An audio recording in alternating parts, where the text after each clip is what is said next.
જિલ્લાના ડાકોર શહેરમાં સ્વચ્છતા અભિયાન ભગવાન રણછોડરાયના ડાકોર શહેરમાં ડાકોર ડેપો ખાતે સ્વચ્છ સ્વભાવ સંસ્કાર સ્વચ્છતા અભિયાન અંતર્ગત 6 ઓક્ટોબરના દિવસે સ્વચ્છતા સંકલ્પના ધ્યેય સાથે Dakor depot ST bus stand ખાતે બ્રહ્માકુમારીની બહેનો દ્વારા સ્વચ્છતા નાટકનો કાર્યક્રમ રાખવામાં આવેલ તેમજ ડાકોર શહેરના સિનિયર સિટીઝન દ્વારા ડાકોર બસ સ્ટેન્ડ ખાતે તેમજ બસ સ્ટેન્ડથી મંદિર તરફ જવાના રસ્તાની સફાઈ અંગેના કાર્યક્રમનું આયોજન કરવામાં આવ્યું હતું। આ કાર્યક્રમમાં સૌને પધારવા આમંત્રણ પાઠવવામાં આવ્યું હતું।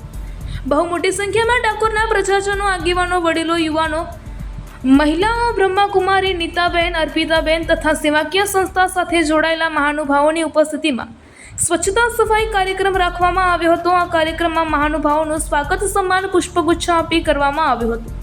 સૌએ સ્વચ્છતા જાળવવા પ્રતિજ્ઞા લીધી હતી। કાર્યક્રમ સફળ બનાવવા બદલ આયોજક શ્રીએ સૌનો આભાર વ્યક્ત કર્યો હતો। દિલીપભાઈ એસ પટેલ, ઓડ, આણંદ।